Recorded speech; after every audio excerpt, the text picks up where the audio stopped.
มาแล้วมาแล้วเสียงดังแจ้วแจ้วฟังแล้วม่วนอกม่วนใจตูเจ้าสันทรายห่างดงมาแล้วเนิดเจ้าธรรมคำสอนโบราณแบบเบาแต่งเป็นระบำข้าวจอยอูจาจาบางเตื้อก็แป้งเป็นเสียงใหญ่เสียงน้อยกูบาถูกถ้อยจะไปฟังรับตาจังถ้าเป็นไก่ปูเจ้าเล้านี่นะเฮ้ยมันถึงเหมาะกำลังฝึกขันเนี่ยตบปีกถึงวันขันกันในบ้าน FM 96 FM 104.50เหมือนดังฟังกันเสียงท่านเจียงใหม่เจียงหายลำปางฝางเป้าอันที่เคยหันหน้ากันแล้วก็ดีอันที่บ่เคยหันหน้ากันบางพ่องก็โทรมาหากันเช้าพ่องก็บ่ลืมกินข้าวเมาฟังโคตรมาเพเตอมันจะไปเป็นอย่างเปิดเครื่องดังเจิญฟังข้าวซอยเจิญฟังข้าวซอย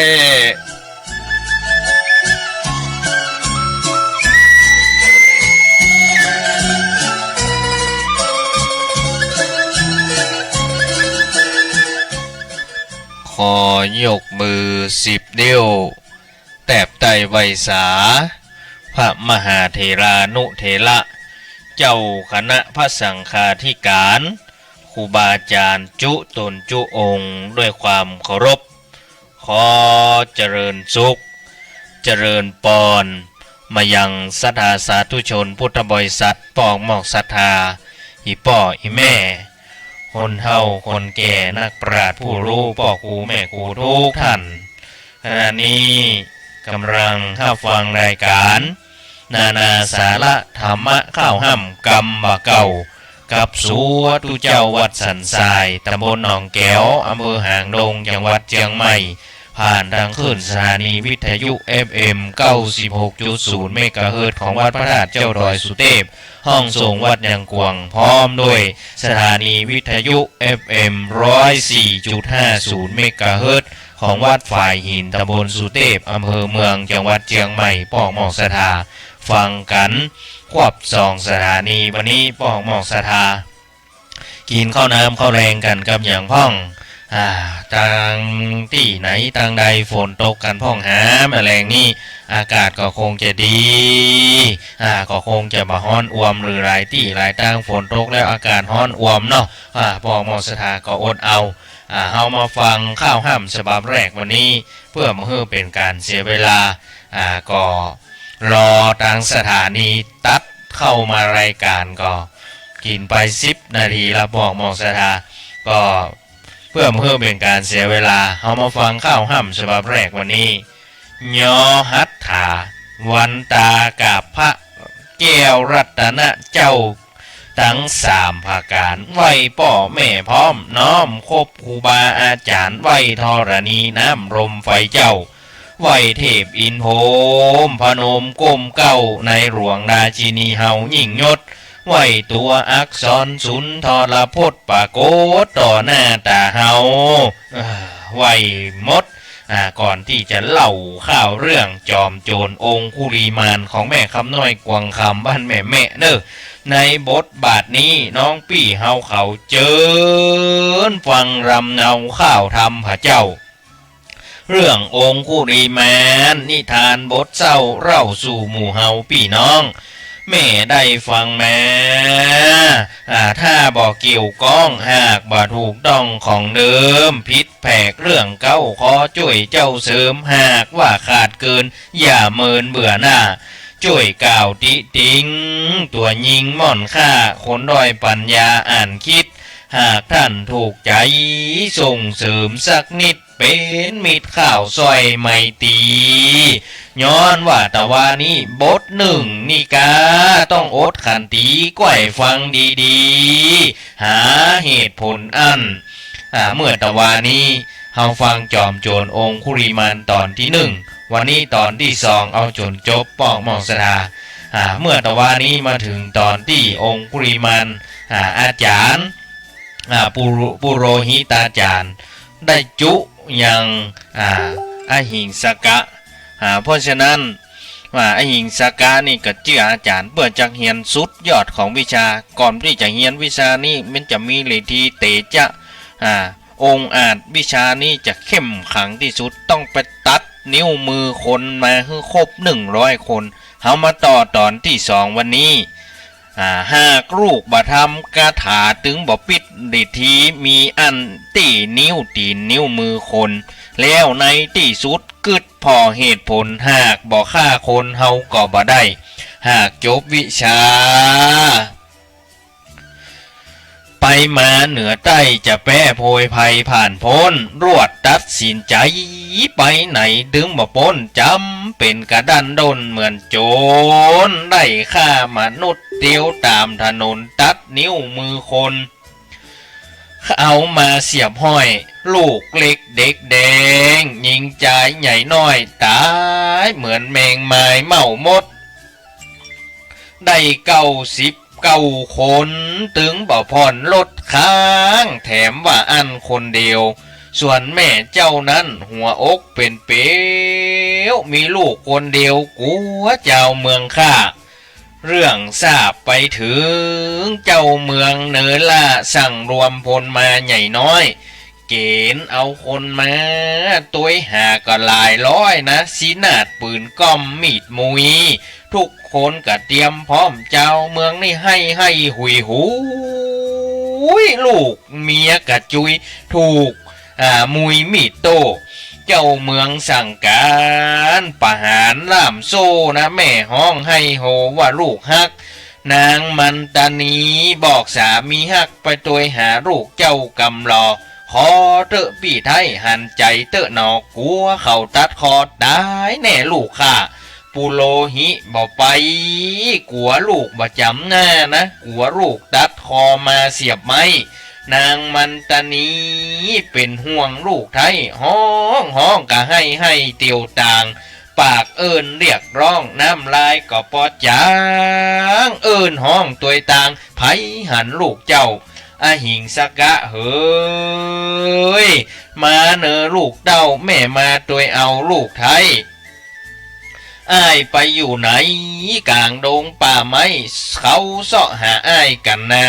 กลัวเขาฆ่าทิ้งยิงถูกหูตามาลูกแม่มาหาแม่เจ้าแม่เตียวเสาะหาไปมาพอเฝ้าการลูกนอนเศร้าจอดพักลูกแม่มีไหนบุตรตาลูกฮักอย่าตัดบั่นฆ่าไผ่เจอถึงต้องโตดร้ายแม่ขอเสนอแรกเปลี่ยนไผ่เจอไว้ชีวิตลูกข้าแม่ขอแรกตัวเปลี่ยนกับลูกล่าเอาแม่ไปกาลาบพักลูกแม่มีไหนอหิงสกะลูกฮักเคยปิกคืนกับสู่บ้านเฮือนเฮากราบสิ่งศักดิ์สิทธิ์เจ้าป่าเจ้าเขาขอนำลูกเฮาป่าเอาปิกบ้านส่วนอหิงสกะถึงบักกลัวบัญญันนะเหมือนมีสันดานโหดร้ายเขาเตียวนี่เสาะหาเร็วขวากะแลซ้ายเรียกหันแม่เจ้ามารดาหล่นเข้าประคิดล่นเข้าประชิดบอกคิดสังกาเอานิ้วมือมาครบ100ก็ว่าอีเนี่ยหันก็ปุโรหิตาจารย์เนี่ยบอก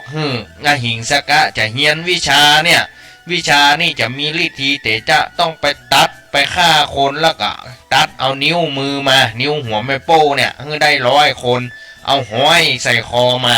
ทีนี้อหิงสกะฆ่าคนเนี่ยปอกหมอกใส่พ่อแม่ได้99 คนละแต่ทีนี้ผู้เป็นแม่ของอหิงสกะเนี่ยด้วยความที่ว่าเป็นแม่กลัวลูกจะไปฆ่าคนอื่นแถมแม่นี่ก็ฟังหล่นไปหาลูกอหิงสกะลูกนี่ก็คิดว่า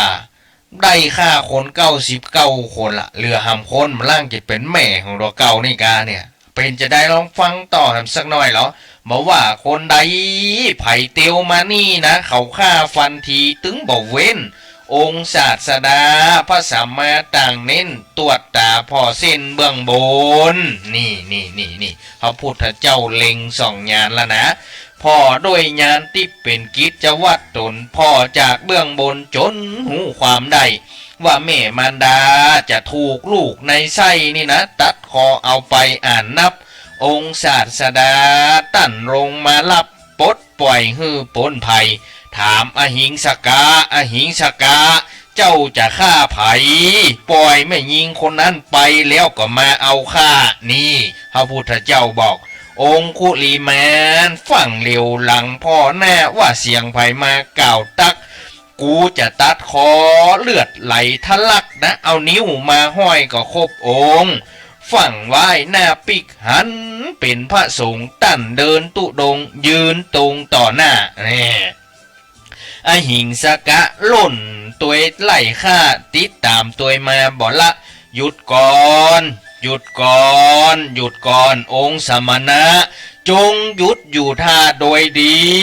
นี่อหิงสกะห้องพระพุทธเจ้านะ เรานั่นหยุดแล้วพระพุทธเจ้าตอบอหิงสกะไป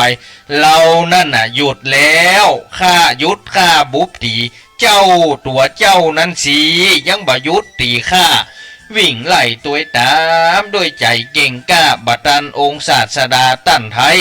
องค์ศาสดาพระสัมมาก็บอกไว้จะเจริญอยู่ได้คือความดีเจ้าจงหยุดเตอะหยุดการฆ่าตีห้ำหันจีวีบอดีเนอเจ้านี่พระพุทธเจ้าหันมาแล้วก็สอนอหิงสกะก่อนอหิงสกะเนี่ยหล่นตัวพระพุทธเจ้าบอกมองสายพ่อแม่บอกว่าหยุดก่อนหยุดก่อนนี่จงหยุดโดยดีบ่หยุดจะฆ่าบ่เดี๋ยวนี้นี่อหิงสกะบอกพระพุทธเจ้าตอบไปว่าเราหยุดแล้วท่านนั่นแหละที่ยังไม่หยุดนี่เห็นก็ฟอกหมอกสดาเจ้าจงหยุดเตอะหยุดการฆ่าตีห้ำหันดาวีบดีเนอเจ้าไหลยิงไหลยิงไหลยิงหล่นตัวถึงบ่ตันตู้เจ้าตนเท่านั่นนะองค์ศาสดาเฮาพระพุทธองค์พระสัมมาถึงบ่มีพิรุษจึงหยุดกระเตดฮือแสดงธรรมเฮาเนี่ยชื่อว่าหยุดแล้วบ่สร้างบาปกรรมหยุดการกระทำกลัวกรรมไปหน้าบ่เบียดเบียนไผคนในโลกล่าหมู่สัตว์นานาใหญ่น้อยองค์ศาสดาเตศให้ฟังกันเรียบร้อยล้วนแต่กันเนื้อถ้อยต่างดีอหิงสกะได้ฟังดีหลีมีใจยินดีก้มลงก็กราบไหวจากนั้นก็ดวงตาหันทำการเข้าไปใกล้วางมีดทันใดก็กราบนบว่าองค์พระสัมมาข้านี่ขอเขาลบนบน้อมเหนือเก้าองค์อินตั้งต่อแต่นี้ข้าขอถือศีลล้างบาปมนทินถือศีล85เลิกการบุบตีลาวีเข็นฆ่าละโลภลงนาต่อนี้แสงแห่งธรรมองค์คำก็กล่าวจีว่าขอบวชอยู่นี่ตามตัวหนทางธรรมะเย็นช่ำงามสวยขอบวชอยู่ตัวว่าคนร้ายนักฆ่าบาปนะเอาหินนี่ขว่างมาถูกหัวตุเจ้าตบเอา หัวแตกก็เลือดไหลน้ำตาก็ย้อยเบ้าก็อดทนเอาปวดลำบางพ่องก็มาตีเนื้อตัวจนปะจุปะจำเจ็ดปวดเสี่ยงก็กาแย่อหิงสกะเข้าไปศึกษาองค์ศาสดาพระพุทธเจ้าพอได้เวลาไปลาเข้าเฝ้านะตัวพระองค์เฮาเตดไว้ท่านบอกว่ากรรมที่ทำนั้นใช้พ้นมาตอบใช้ตัวตันเนี่ยอันก็ฆ่าคนเป็น99 คนกรรมนั้นมาถูกต้องอหิงสกะแม้นว่ามาบวชแล้วก็ยังโดนคนเนี่ยจีหน้าด่าว่าโอ้ว่าโจรว่าบาปเป็นนักฆ่าเลยเอาหินมาขว้างถูกหัวหิงสกะหัวแตกเลือดไหลเนี่ยปอกหมอกสดากรรมนี่บัดใจว่าจะตัวตันไปจัดหน้าบางทีก็ส่งผลให้จัดนี้เหมือนกันเพราะฉะนั้นพอได้เวลาก็ไปลาเข้าเฝ้าตัวพระองค์เราเตดไว้ตันบอกว่ากรรมที่ทำนั้นใช้ผลมาตอบใส่ตัวตันอดทนเอาเตอนึกว่าใจกรรมแล้วแสงแห่งธรรมจะนำส่องแจ้ง เขาได้เป็นโจรเพราะคนกันแกล้งนะกำได้มาแซงโศกทุกข์ละหกละเฮินหัวมุนก้นสุกเป็นโจรไล่ฆ่าตัดคอกรรมที่ทำไว้ตัวตันนั่นหนอกรรมตัวมารอถูกถึงตุกโศกไม่พ่อแม่นั่นนะมาสู่การนั่งให้ห่วงหาอะไรลูกล้ำแม่เหมาะเสาะหาบักกินข้าวบักกินน้ำทนอดอยากกันผอมโซความหักพ่อแม่มีลูกเป็นโลเลี้ยงจนเติบโตเป็นโลก็เลี้ยงได้เนี่ยมีลูกเป็นลูกมีเป็นสา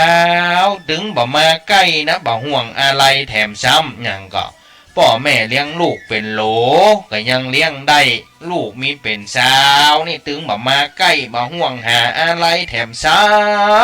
ำปล่อยพ่อแม่หิวกันเข้าอยากน้ำปลากันก็นั่งจำน้ำพริกตาแดงลูกเต้าลอยแต่กินจิ้นลาบแกงแม่นี่นอนสะแกงนะคดงอล่องง่องเป็นดีอินโดดะอหิงสกาป้นกรรมนี่ก็ทำสิ่งถูกต้องนะมองหันแสงธรรมพุทธะบวชเป็นพระสงฆ์องค์สมณะสวดมนต์ขาบไว้ถึงวันจนถึงที่สุดปอกหมอกสถาสำเร็จเป็นพระอรหันต์มดกรรมกู้อันเพราะมันกว่าย่านเจ้าเมืองศรัทธาบ่มาต่อต้านจบเรื่องโกงกุลีมานเต้านี้เต้าอีเล่าสู่ฟังก่อนและนายเฮ้ย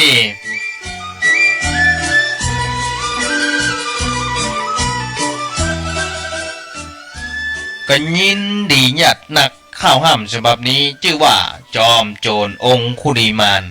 แต่งแต้มโดยแม่ครูคำน้อยกวางคำบ้านแม่ตำบลแม่นะอำเภอเชียงดาวจังหวัดเชียงใหม่เรื่องจอมโจรองคุลีมานปอกหมอกสถาเนี่ย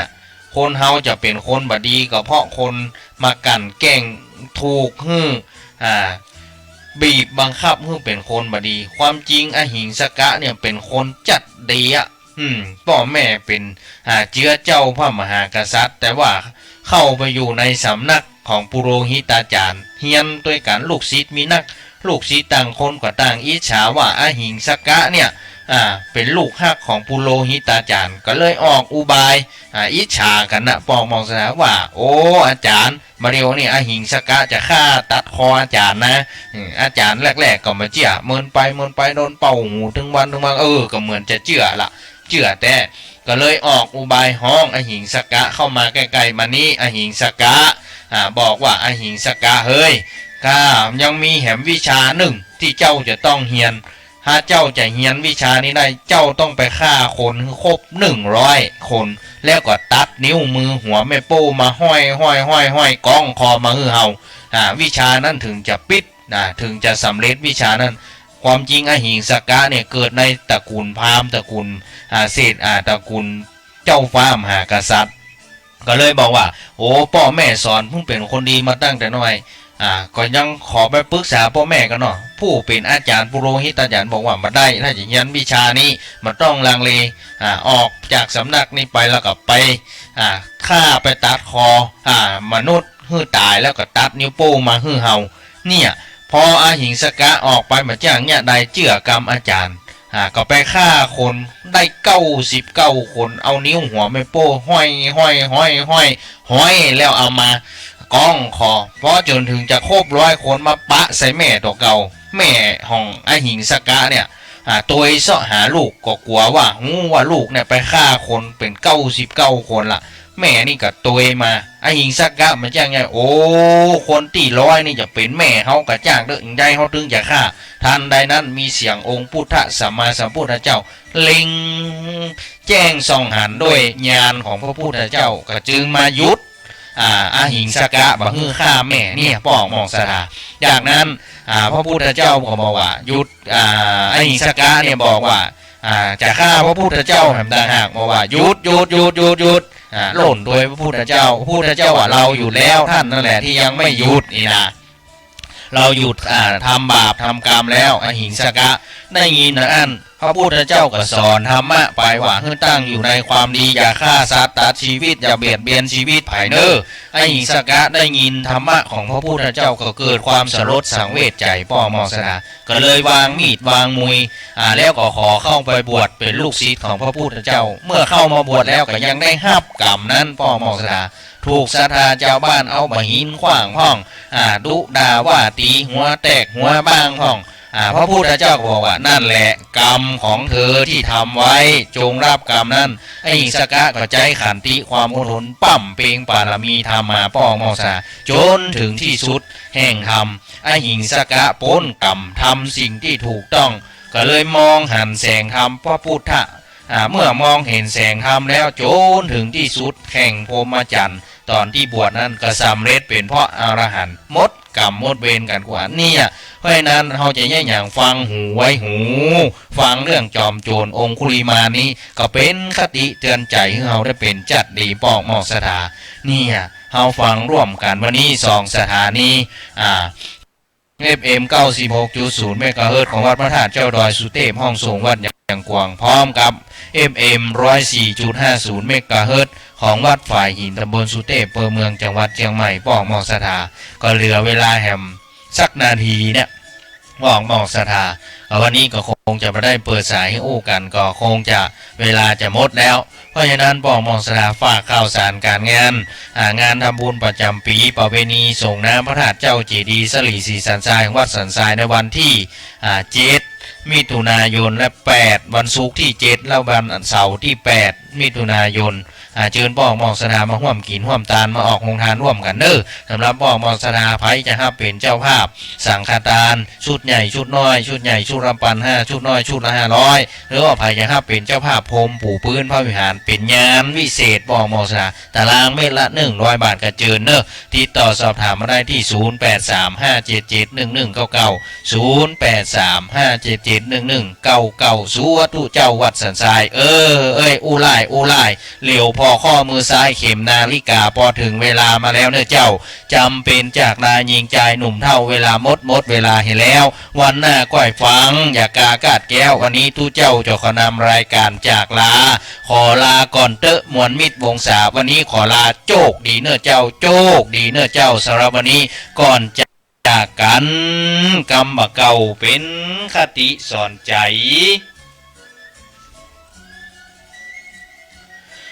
เก็บพักก็ฮือเอาถึงคือเก็บบะคือก็ฮือเอา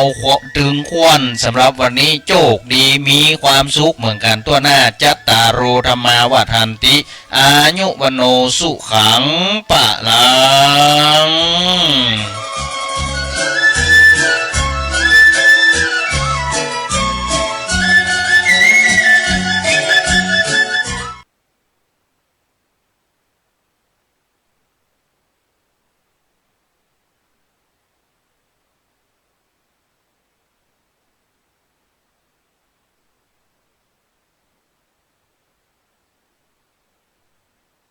และส่งเยี่ยมราษฎรที่ไปเฝ้ารับเสด็จจากนั้นพระราชทานเข็มเครื่องหมายกรรมการและอนุกรรมการเข็มเครื่องหมายพอสวเข็มอักษรพระนาม